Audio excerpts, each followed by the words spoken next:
All right, there you go.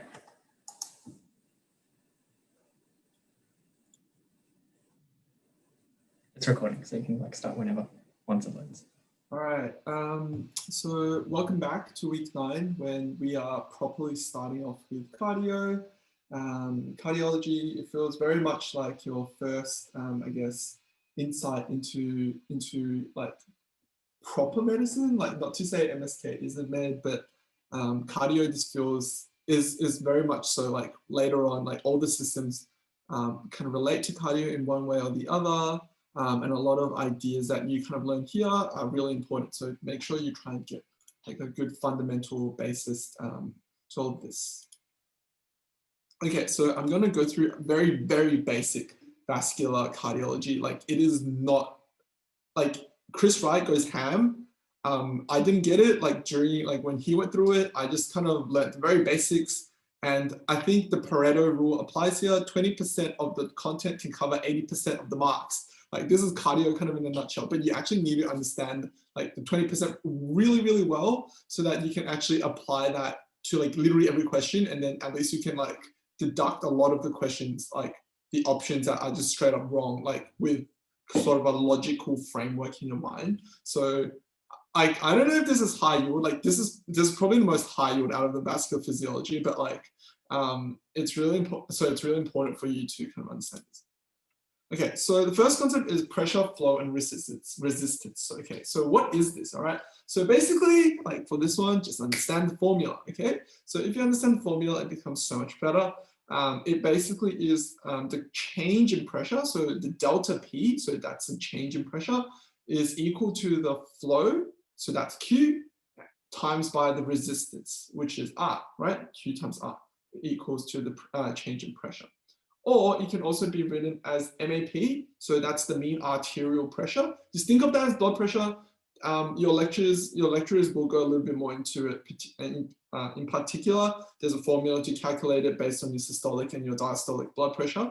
But don't worry too much about it. Just think of it as blood pressure for now, as well as your cardiac output and your total peripheral resistance. So to break it down even further, like what is the cardiac output? Well, the cardiac output is, as the name suggests, like what your heart chucks out, right? Like shoots out.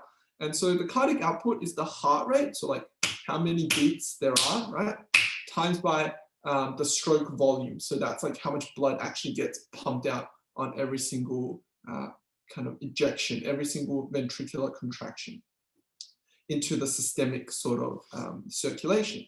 Now, one good way I like to think about this is Nerf guns. So if anyone has ever had like a water gun, like in the past, you fill up with water and then you like shoot it, and then like that kind of shoots off like a burst of water.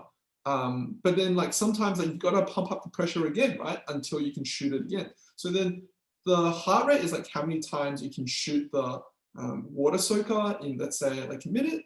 And then the stroke volume is how much like water actually gets shot out from the gun every time you do press the trigger. So that is the same idea in the heart as well. In regards to what total peripheral resistance is, it's basically just resistance to the blood flow. Like, so if blood is just like chilling down, there is going to be increased, there's going to be changes to total peripheral resistance as a result of like different diseases and things like that. There are many factors that kind of influence TPR, but one of the biggest is radius, and we'll get into that very soon as well. So what is the Frank-Starling law? This is the second big principle that you guys need to understand, that everything kind of just always somehow comes back to Frank-Starling. Frank-Starling is not a guy named Frank-Starling. There's actually two people with two surnames. One guy is called Frank and one guy is called Starling. Like, it's not a dude called Frank-Starling. Anyways, so Frank-Starling basically just states that your venous return must equal to your cardiac output and vice versa. So this makes sense, right? Like if you shoot out like a liter of blood, you don't do that, but I'm just using whole numbers here. You shoot out a liter of blood, then you expect the liter of blood to return back to your heart, right? Because your blood circulation here is not open, it's like closed, it's a loop. So then it's like a loop, right? So then that means that essentially your sort of, it just means that your blood, like whatever goes out needs to come back in, and they need to be equal. And if you think about it, if it's not equal, then what happens? So if the venous return, so that's the blood returning back to the heart, is actually greater than the amount of blood that is leaving the heart, then it becomes like a huge problem, right? Because suddenly there's like so much blood, like just like congested in your veins that your heart can't pump out fast enough, leading to like possible heart failure. And so this is what we call congestive heart failure. And to understand this, we can put this into an equation. CO equals VR. This is what we said. It's a relationship, directly proportional relationship there. And VR can be further split into PMS minus PRA over RBR. It's really complicated. Chris Wright draws this like full-on diagram with like a water tank and everything, and then he has like volumes, and it's like, it's a lot, and I didn't really get it on the spot, so I kind of just broke it down and just understood the very basic components of what venous return is. So PMS, it stands for pressure means systemic. Okay, so pressure means systemic, and essentially it is like if someone's like dead, like if someone died and then they didn't die from like a bleeding wound or anything, they just like died. Okay, they just like passed away, and then now they're just lying on the ground. The veins will still have blood in them, right? The veins will still have blood in them. So then essentially the pressure in those blood vessels when the heart stops beating is what we call the pressure mean systemic. So then if you think about it, if it should just be like really chill, like low-ish pressure. And the pressure RA, so the pressure in the right atrium, is the last destination in which the blood will return to. So then if you think about this as well, if the right atrial pressure is really high, then the blood is going to be like trying so hard to like get back into the right atrium, right? So then that will actually impact the venous return. And lastly, RBR, this just means resistance to venous return. It's not, it's just like a term that you can think of. So there's really a lot of different sort of ideas behind what goes into resistance to venous return. But just think of it as like things that slow down venous return, as we can see that it is inversely proportional to venous return there in the equation here. And the example is, let's say we've got a dude, his Tommy, he's like on a run and he's trying to get fit. So as he's exercising, he's like jogging along, and the tissue's like, hey, what's up? Like, why are you running? Like, why are you running? What's the meaning? Anyways. So the tissue is like starting to demand more oxygen from the body. And the tissues like end up just consuming that oxygen faster, right? Like all of you guys have done biochem now. I hope you remember it for the end of the year. I do not envy you having to do that for your exam still. So yeah, so it means that venous return actually gets increased, right? Because all the blood that tissues like let's say this hand is my right hand. So is that right on your screen? Yeah. So right hand is like the blood, like I take the blood from the arteries and I'm like, I've used it. And then quickly I'm like, oh, like I've already used it, so I want to chuck it away. So like use and then chuck. Whereas usually it's just like use, I like do my thing and then I chuck it away. But like since it's sport, it's like really fast, right? There's a lot of metabolic demand. And so when venous return increases, according to the Frank Starling rule, if there's more blood suddenly returning to the heart, then the heart is like, wait, hold up, like I need to pump it out more. So the heart rate like increases as well. So the tissues get perfused like more, and this is why your muscles may feel hot as well. But it's just also important to note that like when your tissues kind of are slowing down and it's cooling.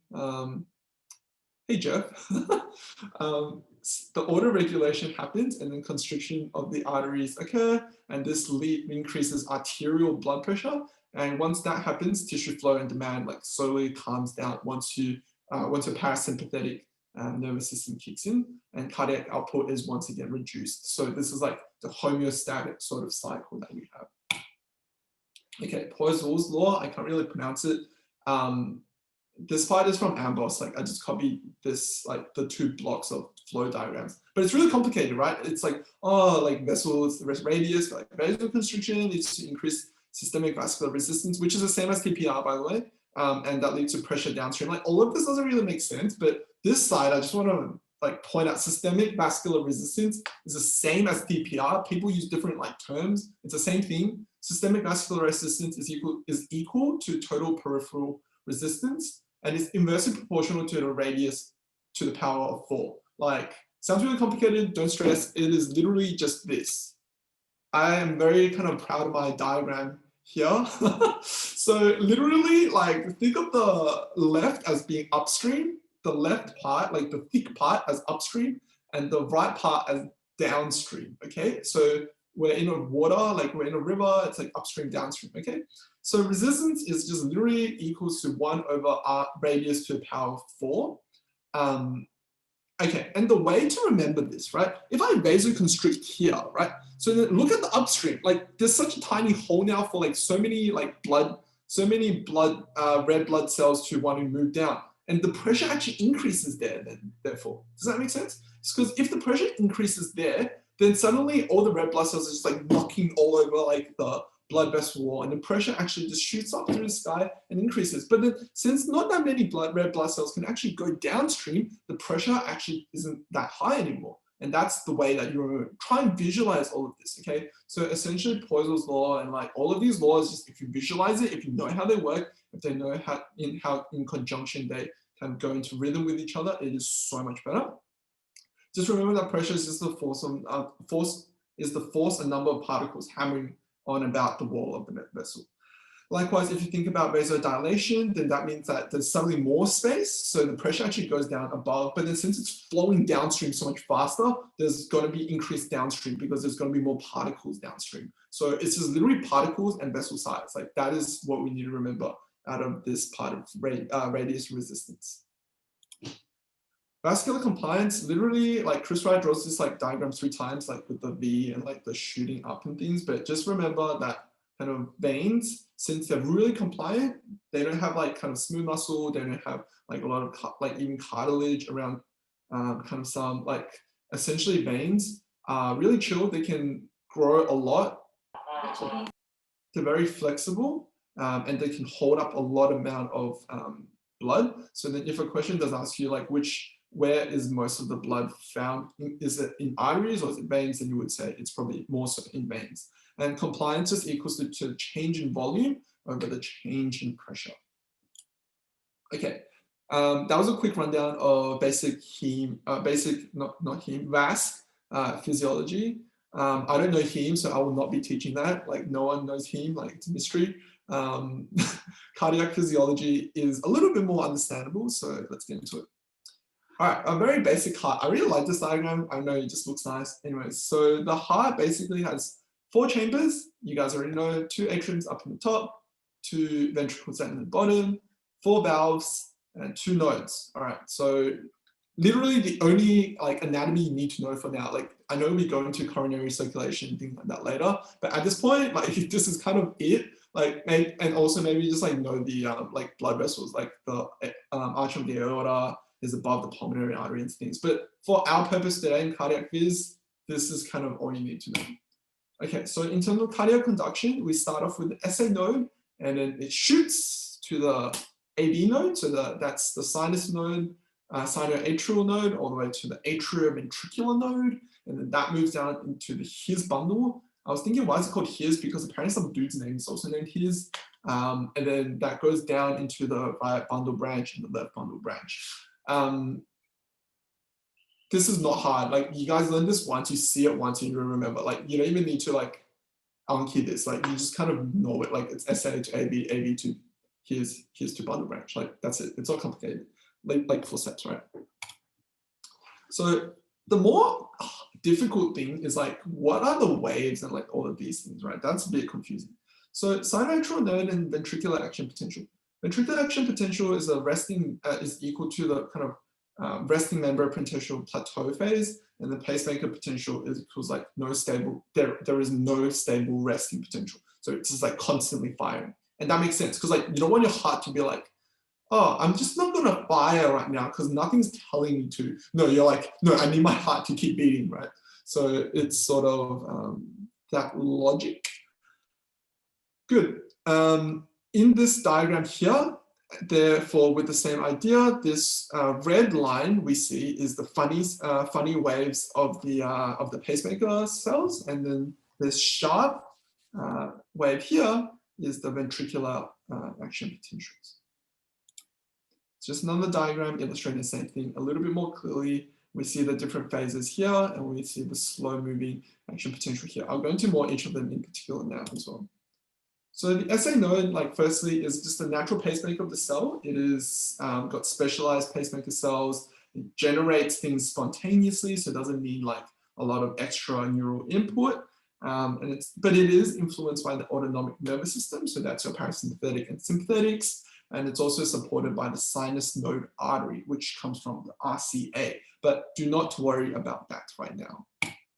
Likewise, for the AV node, it's like really slow conduction velocity and delays conduction for 60 to 120 milliseconds. And this is important because if we want to delay contraction so then the blood actually fills up. Next week, when we go into the cardiac cycle, that will be really important.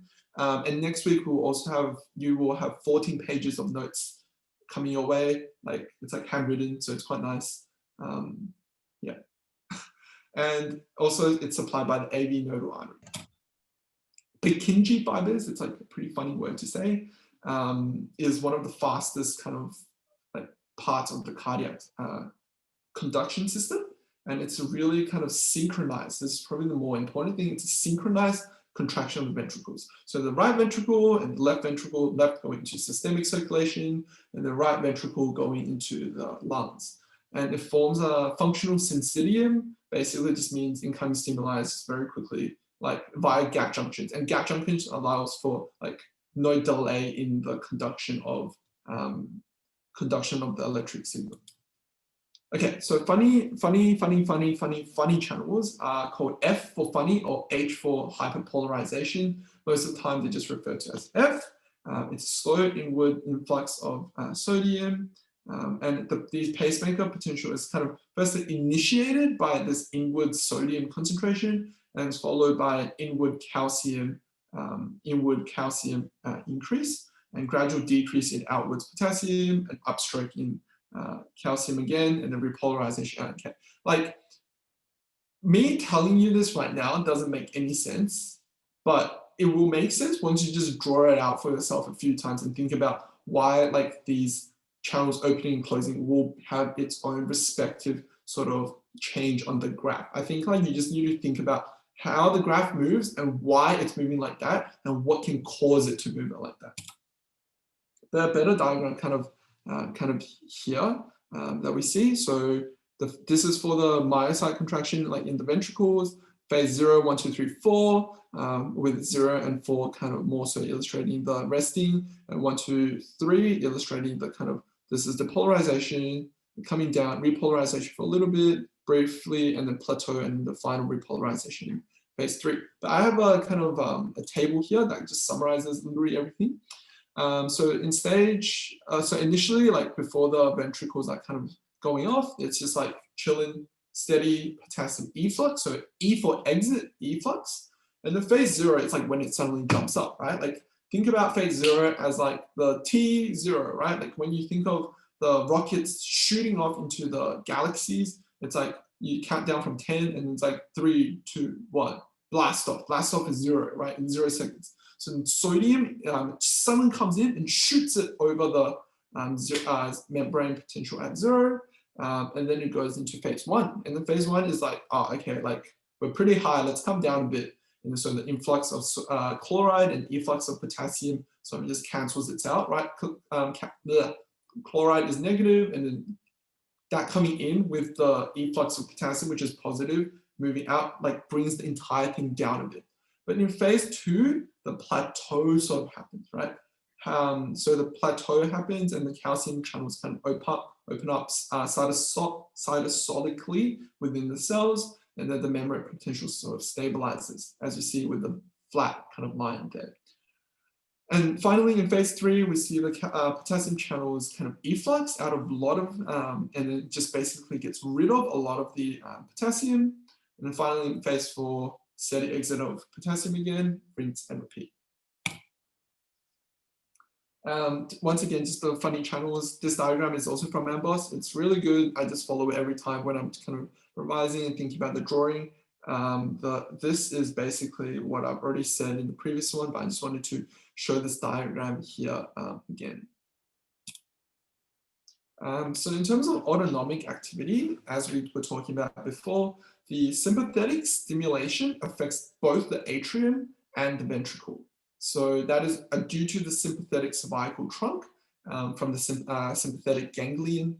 And the impacts of that is increasing heart rate, conduction, and contractility, as you would expect. Sympathetic, S for stress, right? S for stress. So stress, when are you stressed? You're like when you're exercising, and that causes this effect. Whereas parasympathetic is only in the atria, okay? As it's only mainly from off the branches of the vagus nerve. And parasympathetic, para for paradise. Paradise is where you relax, you decrease heart rate, and your decrease atrial contractility. So like relax a bit there. And it's also influenced by kind of adrenergic receptors and cholinergic receptors from the different systems. NORAD and adrenaline both kind of come through.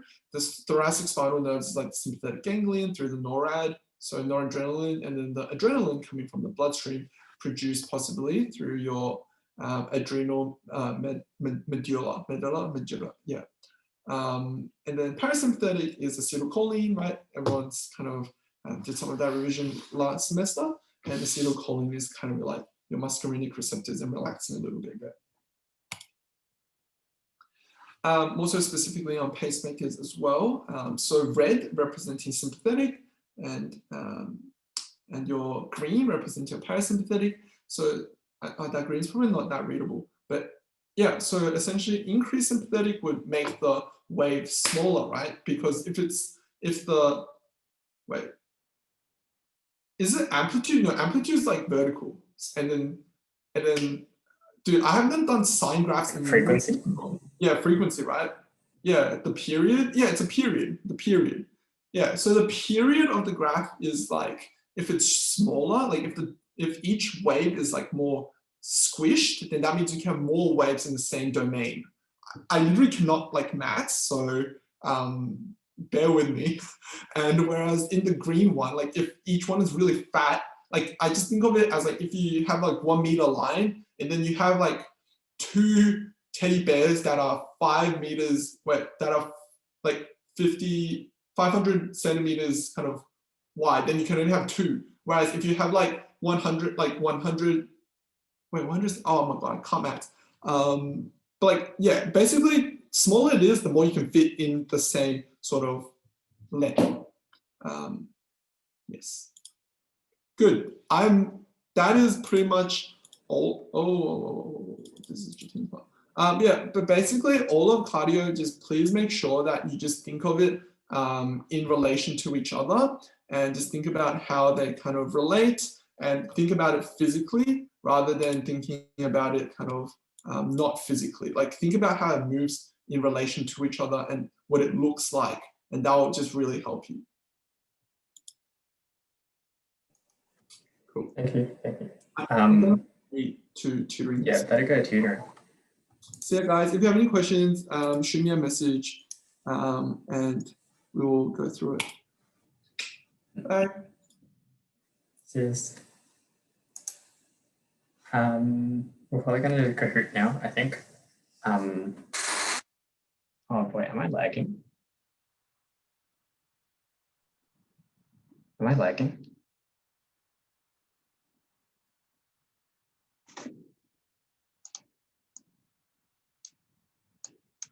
Okay. Okay, cool. So I was going to say we'll probably do the Kahoot now. It's pretty short. I think there are only like 11 questions. And then I don't know how much there is this week, but for all the psych stuff, I think it's a lot of memorization of the facts and like individual numbers. And then back anatomy wasn't that high yield for us, at least.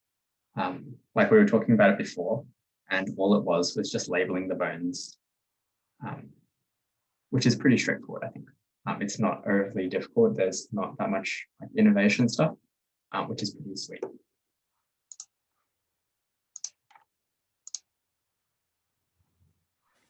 Yeah.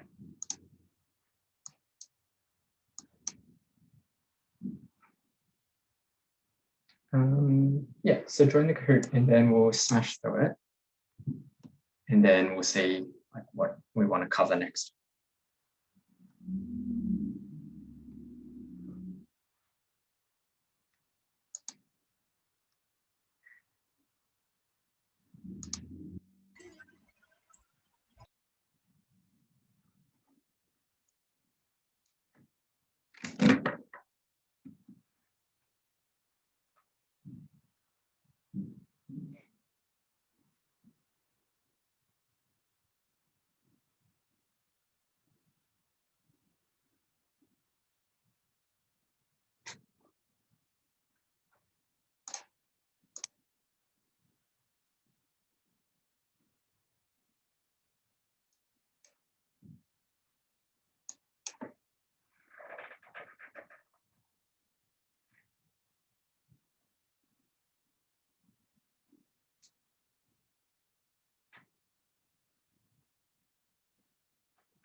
When did Kahoot look so cool?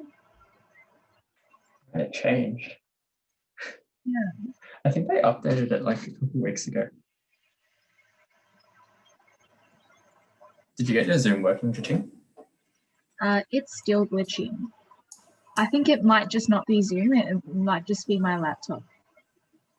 Because I think when I'm not on Zoom, it still glitches. It's just worse when I have Zoom running. Yeah, probably. I think that's everyone. Yeah, maybe like get a new laptop.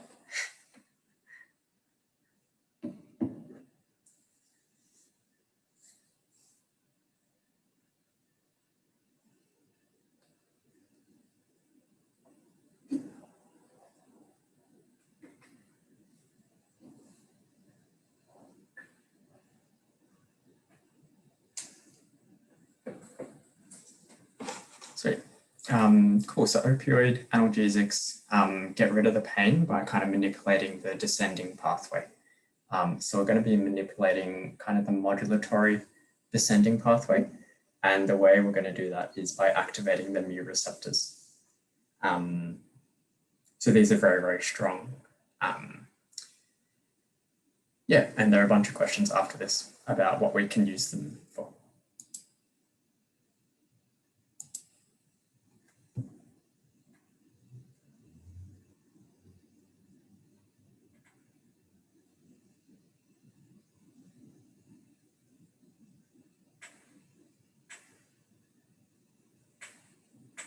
Sweet. So I got that wrong. Sorry. Yeah. Yellow and green are correct. That was my bad. Oh, wait, no, sorry. What is not a potential side effect of opioids? So we get respiratory depression. So an example of that is some people might get given codeine or they might take codeine if they have a really bad cough, because that might help with that.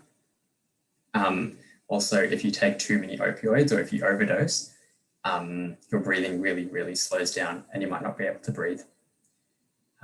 Sedation, once again, it kind of slows everything down. And constipation, we'll see in a following question about how we can use this side effect for our benefit. And the reason why depression is incorrect is because you kind of get the opposite. With opioids, you get a bit of euphoria. So you're kind of flying in the clouds. Yeah, which is what you kind of see after people come out of like wisdom teeth surgery. They're a bit wonky, they say funny things. So yeah.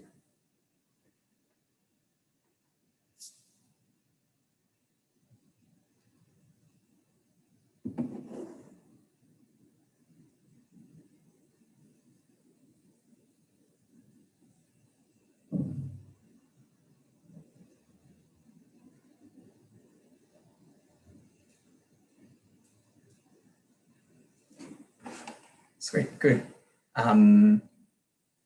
I will come back to this question to explain it after we do the next couple ones.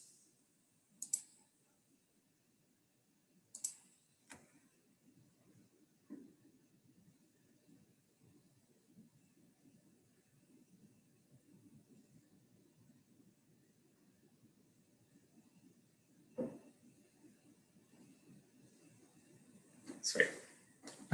Okay, good. So for the last question, the correct options were morphine and fentanyl.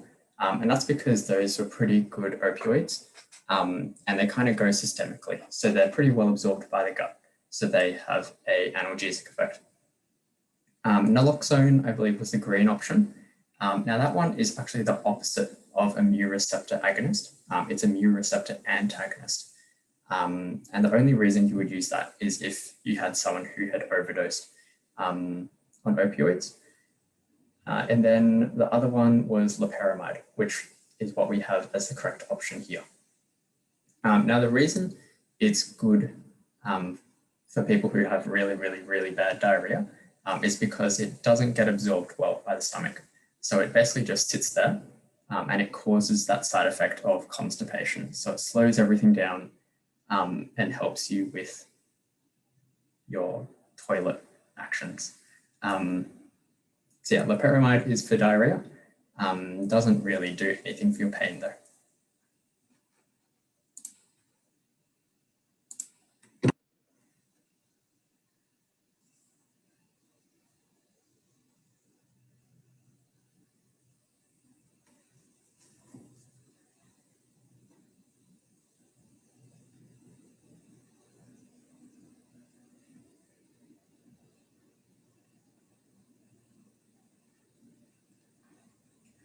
So with this one, I guess we can kind of see that in the current context of the pandemic, reducing the chain of transmission is how we've currently kind of kept a all right cap on the number of cases.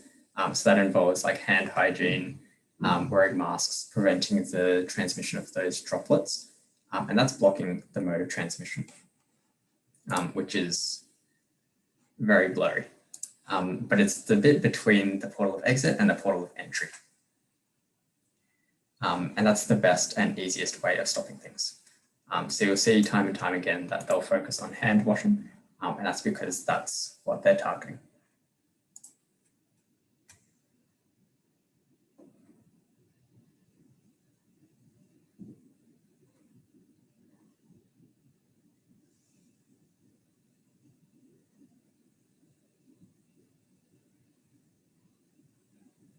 Good. So multifinality is, as it's stated here, the kind of alternative to this is equifinality,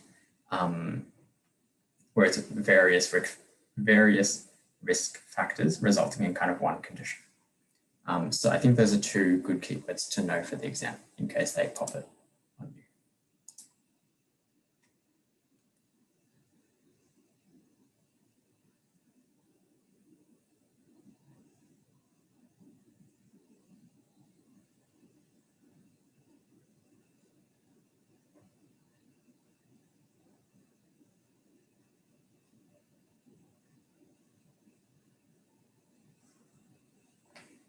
Sweet, good. So bit of a difficult question to do really quickly.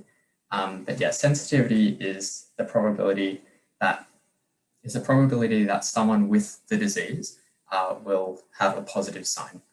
So for example, if I definitely have, let's say, carpal tunnel syndrome, it's the probability that I will have like a positive Tinel's test, right? That would be the sensitivity. And you would hope that the sensitivity is really, really high so that you don't get any false results. Once again, sensitivity, specificity, positive predictive value, negative predictive value are like the 4 equations that you need to know in order to get like 4 free marks on the exam, because it comes up every single year, like without a doubt. So if you nail these formulas, you'll get 4 marks pretty easily.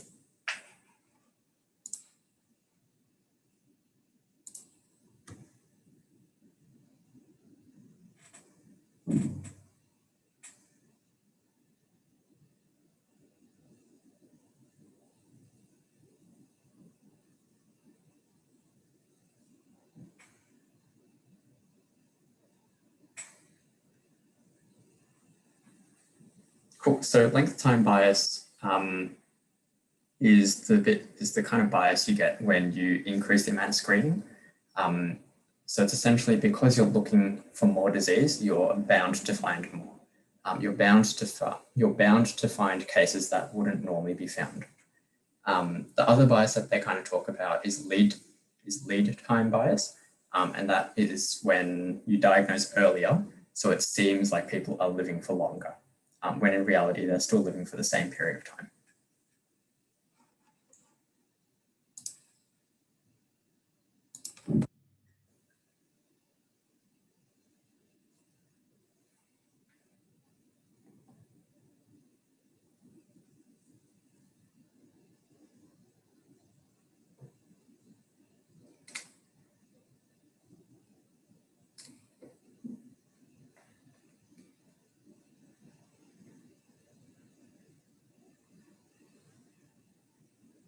Sweet. So yeah, so with infective endocarditis, it normally kind of gets stuck on your tricuspid valve, or it kind of affects that valve.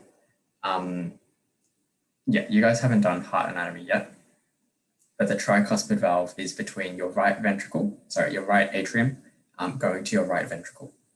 So this is kind of the first valve that any blood entering the heart will run into. So therefore it's kind of the first to get affected there.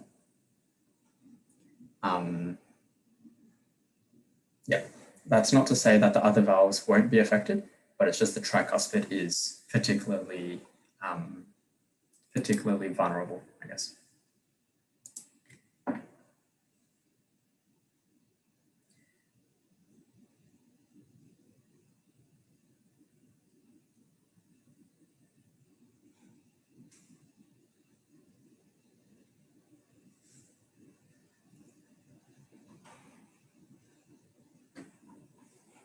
Great, so a bit of a buzzword here.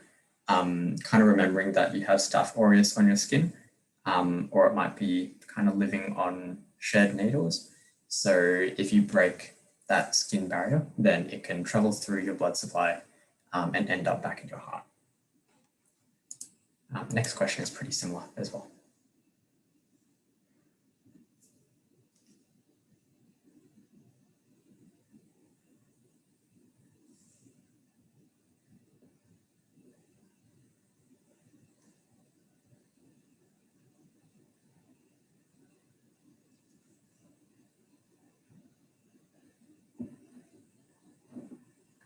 Sorry. Cool. So this one is a bit of a buzzword, I think. It's always a tooth extraction that causes this. And it will pop up in like your exam questions when you start doing those. And the causative agent here is streptoviridins.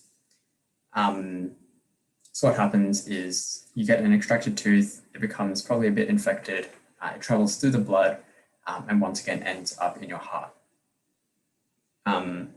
So normally it's quite a lot of your normal commensal bacteria that kind of end up infecting the heart, and that's just because you breach the barriers that really shouldn't be breached, and that results in the heart,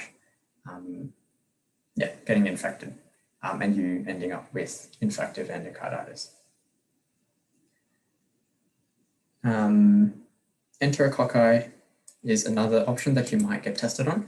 I think how it normally comes up is the elderly. For some reason it's in the elderly, and it's normally found in like feces. And then Staph epidermidis doesn't really come up at all. So these are the three to be aware of: Staph aureus, strep viridins, and enterococci. Otherwise, good job to everyone. I'll be uploading the quiz later on as well, if you want to do more revision other than exams or Moodle quizzes.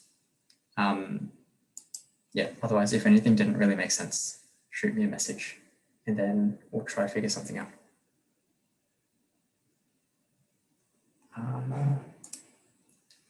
How were you guys' back lectures? Like, what were they like? Were they okay? Or pretty rough?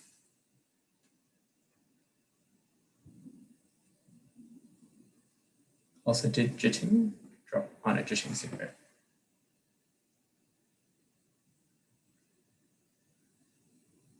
Oh, they had subtitles. Wow. Okay. So how does everyone feel about back? Is it pretty okay then? Like, wow, those are good lectures. Who took our back lectures? I don't think we got any. That was Ali.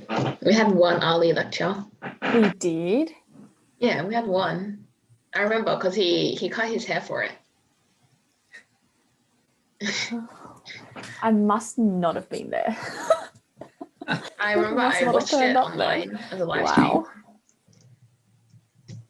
Oh, I love Ali, but his lectures are just very, very intense. Very fast. Is this Ali Hani? Yeah. He took the. All I remember is him talking about stylohyoid, the styloid process, and then like the hyoid bone. Yeah. And that was the only lecture I remember from him. I just remember that. It's Arteries. Back arteries. You have the one. You should know that you have arteries for the spinal cord. So I think it's one anterior and two posterior, or it might be the other way around. But that's basically it. And the more important stuff is like lumbar puncture and like your main ligaments and the bones. So you need to know like laminar, like big label like body, laminar, transverse processes, spinous processes, and like different characteristics. So in your cervical region, your spinous processes are bifid versus rest other places it's like a single point. You should know that you have your anterior and posterior longitudinal ligaments.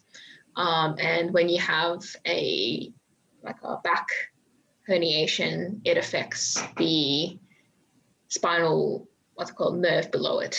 Like Oh those yeah, are the you main know things. like the disc. What are they called again? Yeah, disc herniations. Yeah. And also, yeah, lumbar punctures. So when you're going in for lumbar puncture, what structures you're actually piercing through. But I don't actually think that's important. I just thought that was cool as well. Yeah. Back is pretty small. Like You don't do it gets much. covered again in thorax as well. And then once again in like neck next year. So I don't know. The important things keep coming back. Yeah. Do you think there's a need to present it? Wait, is your team here? He just joined back. I just came back. I think I disconnected. Yeah, so for the psych slides, there aren't any psych slides right this week because I decided just to put the notes up. I was honestly like too lazy to copy them over and make them into slides, and I feel like people appreciate just like notes already written up for you anyway, rather than like going through the slides and like trying to copy down information. So I've just put them up. They're in one whole document. So the notes on what was like aging, normal aging, as well as elderly death and dying, they're all together in one document. But like, yeah, you can split them up if you want. But yeah, they're all up. There's lots of tables, lots of colors, lots of stuff going on. There's a lot of text.